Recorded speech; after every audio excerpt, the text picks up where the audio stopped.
बिस्मिल्लाहिर्रहमानिर्रहीम। अस्सलाम वालेकुम नाज़रीन, मैं अहमद फ़वाद हूँ। आप यूट्यूब चैनल देख रहे हैं। नाज़रीन, आज तारीख है 22 दिसंबर और दिन है इतवार का। दो बड़ी इंपॉर्टेंट डेवलपमेंट्स हैं, तफसीलात आपके साथ शेयर करूँगा। पहली तो ये कि 25 मुलजिमान जिनको मिलिट्री की जानिब से सज़ाएँ सुनाई गई हैं, इन सज़ाओं को मुकम्मल तौर पर मुस्तरद कर दिया गया है। इमरान खान साहब ने भी मुस्तरद किया है। इसके अलावा सोशल मीडिया पर जो रिएक्शन आ रहा है, पब्लिक की जानिब से भी इसे मुस्तरद किया गया है और इन सज़ाओं को गैर आइनी और गैर कानूनी करार दिया जा रहा है। लेकिन सवाल यहाँ पर यह है कि आखिर एस्टेब्लिशमेंट इस वक्त सोच क्या रही है और इन 25 मुलजिमान को 1.5 साल के बाद सज़ाएं सुनाने का जो मकसद है वो क्या है। इस वक्त पर यह सज़ाएं क्यों सुनाई गई और अभी भी 60 मुलजिमान ऐसे हैं जिनको सज़ाएं नहीं सुनाई गई। तो सवाल ये भी पैदा होता है कि 1.5 साल के बाद अभी तक सज़ाएं क्यों नहीं सुनाई गई। इतना लंबा ट्रायल जो है, अगर सबूत सारे हैं, सब कुछ जो है, फुटेजेस मौजूद हैं, तो इतना टाइम क्यों लिया जा रहा है और इस टाइम पर ये सज़ाएं जो सुनाई गई हैं, इसके पीछे क्या सोच है। ख़ास तौर पर इमरान खान साहब के साथ चूँकि मुज़ाकरात भी जो है वो इस वक्त चाह रहे हैं, तो इस्टेब्लिशमेंट क्या सोच रही है, कुछ तफसीलात आपके साथ शेयर करूँगा। और दूसरे नंबर पर जी, इमरान खान साहब ने सिविल नाफरमानी का ऐलान कर दिया है और आज इतवार वाले दिन से सिविल नाफरमानी का आगाज़ पाकिस्तान तहरीक इंसाफ करने जा रही है और पहले मरहले में ओवरसीज़ पाकिस्तानियों से ये कहा गया है कि आप रेमिटेंसीज महदूद कर दें। इस पर भी कुछ डिटेल्स हैं, वो भी आपके साथ में शेयर करूँगा। सबसे पहले तो जी, इमरान खान साहब ने अडयाला जेल में गुफ्तगू की है और ये जो सज़ाएं सुनाई गई हैं 25 मुलजिमान को, इन पर इमरान खान साहब ने अपना जो रद्द-ए-अमल है वो दिया है और सिविल नाफरमानी की कॉल दी है। और इसके साथ एक दो चीज़ें और भी इमरान खान साहब ने की हैं। वो जो मैसेज है वो आपके साथ पहले मैं शेयर करता हूँ, फिर दीगर डिटेल की जानिब बढ़ते हैं। इमरान खान साहब ने अडयाला जेल में वकला और सहाफ़ियों से ये गुफ्तगू की है। हुकूमत को इतवार 22 दिसंबर तक का वक्त दिया था। अगर हुकूमत ने मुतालबात, यानी कि आज तक जो मुतालबात हैं, उन पर संजीदगी जो है वो नहीं दिखाई, तो हमारी सिविल नाफरमानी की जो तहरीक है उसका पहला मरहला यानी कि तरसीलात ज़र का बाइकाट शुरू हो जाएगा, जिसकी इस नाअहल हुकूमत को भारी कीमत जो है वो चुकाना पड़ेगी। इन्हें अंदाज़ा नहीं कि सिविल नाफरमानी की तहरीक इस जाली हुकूमत के लिए कितनी मोहलक साबित होगी। अगर हुकूमत हमारे मुतालबात पर संजीदा है तो फौरी तौर पर मुज़ाकरात का आगाज़ करे। अच्छा, ये आपको बताता चलूँ कि ओवरसीज़ पाकिस्तानी जो हैं वो कोई 2.5 से 3 बिलियन डॉलर्स जो हैं, जो रेमिटेंसीज हैं वो भेजते हैं और अगर इसको साल में कन्वर्ट किया जाए तो ये कोई 35 बिलियन डॉलर के जो है वो करीब बनती है। और पाकिस्तान IMF से जो कर्ज ले रहा है, जो तकरीबन 5 साल या 3 साढ़े 3 साल के उस टाइम पीरियड के लिए लेता है और उस 3 साढ़े 3 साल के टाइम पीरियड के लिए वो कोई 3-4 अरब डॉलर जो है वो कर्ज लेता है। तो इस वजह से ये जो फिगर्स हैं इसको आप देखेंगे कितना ज़्यादा डेंट पड़ रहा है। अगर 10% या 20% महदूद भी जो तरसीलात ज़र हैं उनको ना भेजा जाए। इसीलिए इमरान खान साहब ने कहा है कि इससे हुकूमत को, ये जो जाहली हुकूमत है उसके लिए कितना मोहलक साबित हो सकता है, इनको अभी अंदाज़ा नहीं है। इस्लामाबाद कत्लेआम को 1 माह हो गया और कोई महज़ब माशरा होता तो कातिल अपने अंजाम को पहुंच चुके होते, जबकि यहाँ एक जुडिशल कमीशन तक नहीं बन सका। हमारे कई लोग गुमशुदा हैं। जब तक हमारे लापता लोगों की तस्वीर के साथ तफसीलात नहीं शेयर की जाती कि वो कहाँ हैं, तब तक हुकूमत की किसी बात पर यकीन नहीं है। इमरान खान साहब ने कहा था कि 26 नवंबर को जो कुछ हुआ, स्ट्रेट फायरिंग की गई, जो लोग शहीद हुए हमारे, इनका जो मुकदमा है वो मैं लड़ूंगा और इनके लिए मैं आवाज़ भी उठाऊंगा और इनको इंसाफ जो है वो मैं ज़रूर दिलाऊंगा और इसको मैं भूलने नहीं दूंगा। और इमरान खान साहब आलमोस्ट अपने हर उस गुफ्तगू के अंदर इस हवाले से जो जिक्र है वो ज़रूर करते हैं। फिर इमरान खान साहब ने मिलिट्री कोर्ट्स के ऊपर बात की। इमरान खान साहब ने कहा कि मिलिट्री कोर्ट्स के ज़रिए सियासी वर्करों को सज़ाएं देने से जो है वो बेहतर है कि मुल्क में लगे मार्शल लॉ का बाकायदा ऐलान कर दिया जाए। 9 मई के ज़िम्मेदार वो हैं जिन्होंने CCTV फुटेज चोरी की, जिन्होंने लोगों पर गोलियां चलाई, वही जज, ज्यूरी और जलाद बने सज़ाएं भी सुना रहे हैं। ये जमहूरियत नहीं, जंगल का कानून है। हमारा दूसरा मुतालबा 9 मई की आज़ादाना तहकीकात है, जिसके लिए हम 12 सुप्रीम कोर्ट से भी मुतालबा कर चुके। 9 मई को भी हमारे 2 दर्जन से ज़ायद कारकुनान को गोलियां बरसाकर कत्ल कर दिया गया। फिर इसके अलावा मज़ीद बरा हमारे सैकड़ों कारकुनान को उस दिन गोलियां मारी गई थी। किसी एक फ़ौजी या पुलिस वाले की जान नहीं गई तो दहशत गर्दी कैसे हुई? क्या निहत्ती अवाम का पुरअमन एहतजाज दहशत गर्दी के ज़मरे में आता है? या इन पर सीधियां गोलियां बरसाना। अच्छा, तो 9 मई के हवाले से जिक्र जो है वो यहाँ पर इमरान खान साहब ने किया और मुस्तरद किया और गैर आइनी और गैर कानूनी करार दिया, जो कि मिलिट्री जो सज़ाएं हैं, मिलिट्री कस्टडी में जो मुलजिमान थे 25 मुलजिमान, उनको सज़ाएं सुनाई गई। अब यहाँ पर और इसको इवन के सोशल मीडिया के ऊपर भी जो रिएक्शन आ रहा है, ज़ाहिर सी बात है वहाँ पर भी अपने ख्यालात का जो इजहार है वो करती है, तो वहाँ पर भी इन्हें मुस्तरद जो है वो किया गया है कि मिलिट्री अदालतें जो हैं ये गैर आइनी गैर कानूनी या सिविलियंस का ट्रायल नहीं कर सकती, है कहा जा रहा है। लेकिन यहाँ पर जो मैंने शुरू में सवाल किया कि आखिर इस वक्त पर क्यों ये जो सजाएं थी वो सुनाएगी, 1.5 साल हो गया है, ये 6 महीने पहले भी सुनाई जा सकती थी। और अगर इसको इस तरह से कहा जाए कि 6 महीने पहले सुप्रीम कोर्ट ने नहीं कहा था कि आप सजाएं सुनाएं, फैसले सुनाएं, तो अगर सुप्रीम कोर्ट ने अभी कहा है इस वजह से हमने अभी 25 मुलजिमान को सजाएं सुना दी हैं, तो बाकी जो 60 मुलजिमान है उनको अभी तक क्यों नहीं सुनाएगी? क्या उनका अभी तक ट्रायल मुकम्मल नहीं हुआ या उनके फैसले महफूज रखे गए हैं, वो बाद में सुनाए गए? अब इस पर मेरी जो कुछ ऑब्जर्वेशन या डॉट कनेक्टिंग है, एक तो आप ये चीज़ देखें कि इस वक्त मुज़ाकरात चाहते हैं और इवन के जो ताकतवर हल्के हैं वो भी मुज़ाकरात चाहते हैं इमरान खान साहब से, और दोनों ये जो फरीक हैं वो ये चाहते हैं कि टेबल के ऊपर उनको एक एज हासिल हो और एक दूसरे के ऊपर जो दबाव है वो डाल सकें। तो ये जो सज़ाएं हैं इसका बज़ाहिर वहाँ पर भी जो इम्पैक्ट है वो पड़ेगा, दबाव डाला जाएगा कि देखें इतने मुलजिमान को सज़ाएं सुना दी गई हैं और ये जो सज़ाएं हैं ये 10-10 साल तक जो सज़ाएं हैं वो सुनाई गई हैं। 10 साल अब कुछ छोटी सज़ा नहीं होती। अटॉर्नी जनरल ने जो सुप्रीम कोर्ट में केस चल रहा है, इस केस की प्रोसीडिंग के दौरान ये कहा था कि लंबी सज़ाएं किसी को भी नहीं होंगी। तो अभी ये जो 25 मुलजिमान हैं इनमें हसान न्याजी या दीगर कुछ जो हैं जिनके ऊपर ज़्यादा समझा जाता है कि सवियर किस्म के चार्जेस हैं, तो इसका मतलब क्या है कि उनको फिर कोई 15-20 साल की सज़ा होगी। तो ये अच्छी खासी बड़ी सज़ाएं हैं और इन सज़ाओं का मतलब आप देखें कि एक शख्स की ज़िंदगी से 10 साल अगर वो कैद रहेगा तो उसकी तो जो क्रीम एज है या लाइफ के अंदर वो कुछ करना चाहता है तो वो सब कुछ तो बर्बाद हो गया।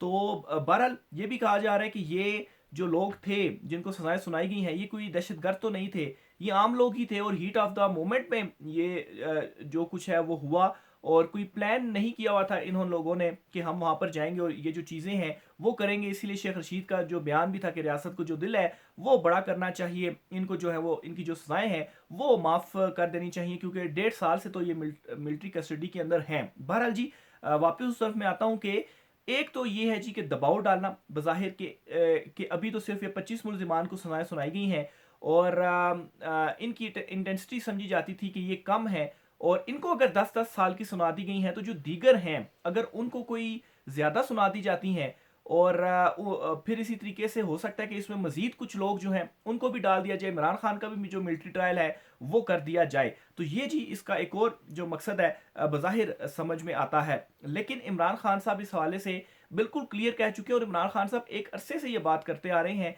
कि मिलिट्री ट्रायल में आपने मिलिट्री कोर्ट में मेरा ट्रायल करना है तो आप बेशक करते रहें, जो हकीकी आज़ादी की जंग है उससे मैं पीछे नहीं हटूंगा।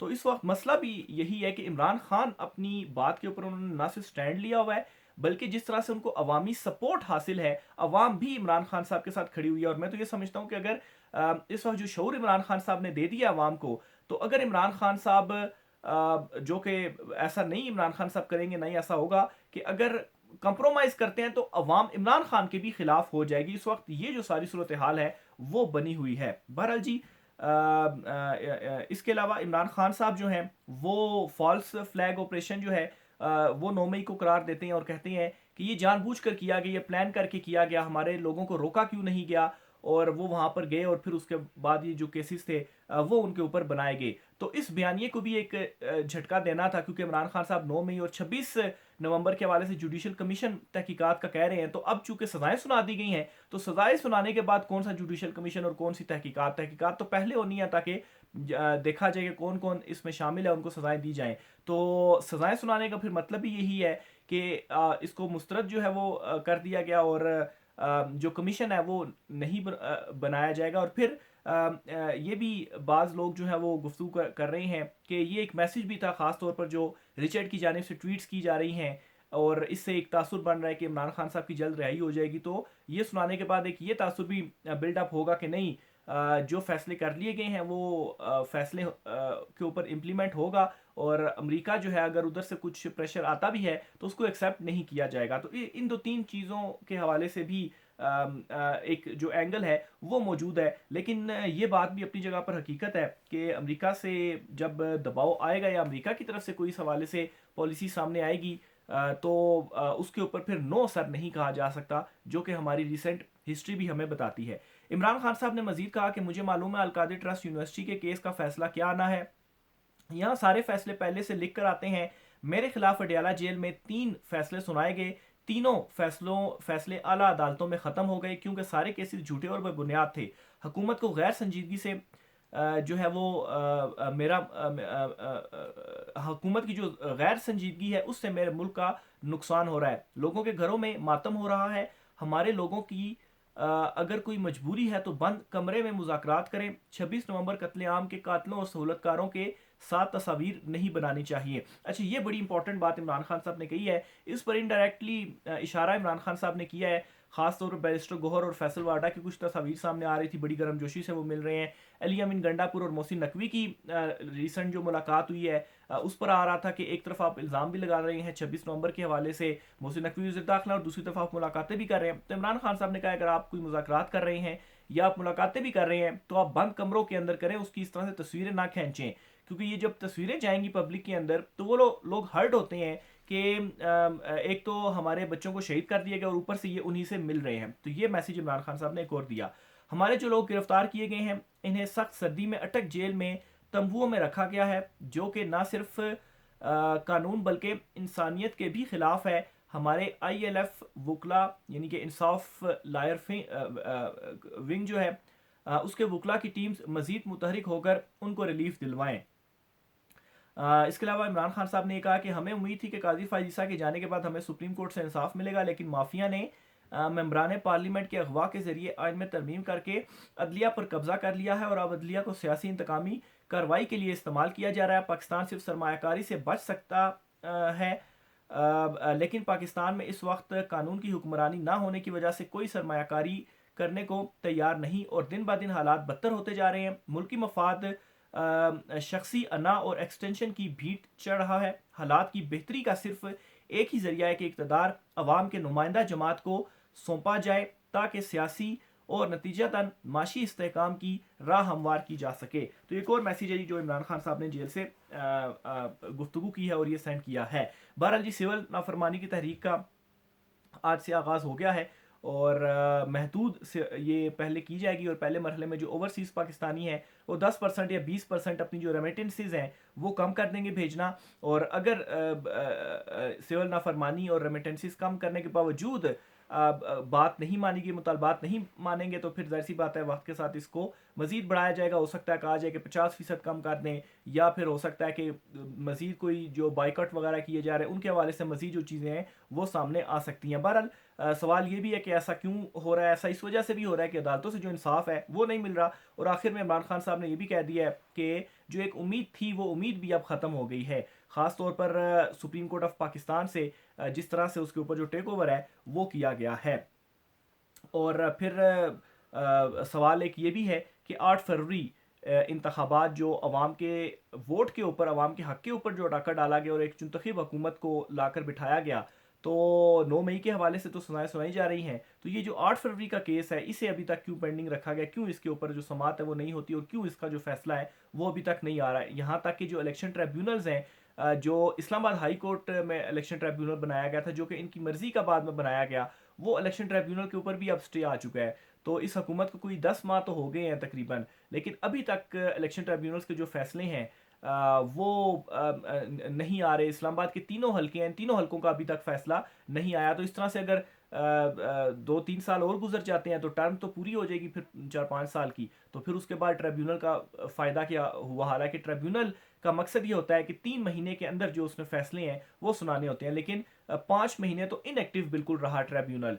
तो ये जी यहाँ पर अदालती सूरत हाल है। आखिर में जी जस्टिस मंसूर अली शाह साहब अपनी सी जो छोटी सी आवाज़ है वो मुसलसल उठा रहे हैं और एक और लेटर उनकी जानिब से लिखा गया है। और इस लेटर में जस्टिस मंसूर अली शाह साहब की जानिब से ये कहा गया है कि आइनी बेंच में जो जजेस हैं इनका एक क्राइटेरिया ये होना चाहिए कि ऐसे जजेस जिन्होंने आईनी फैसले किए हों उन्हें आईनी बेंच में शामिल किया जाना चाहिए और उनकी फैसलों की बुनियाद के ऊपर उनको आईनी बेंच में शामिल किया जाना चाहिए। लेकिन यहाँ पर तो जजेस हैं कि उन्होंने आईनी फैसले ही नहीं किए, लेकिन फिर भी उनको आईनी बेंच में शामिल किया गया है। और जाहिर सी बात है, हुकूमत ने अपनी मर्जी के बेंच बनाने हैं तो फिर वो अपनी मर्जी की जो जजेस हैं वो शामिल करेगी। राय का साथ कीजिएगा। आज की व्लॉग से इतना ही, इजाज़त दीजिए। अल्लाह हाफिज़।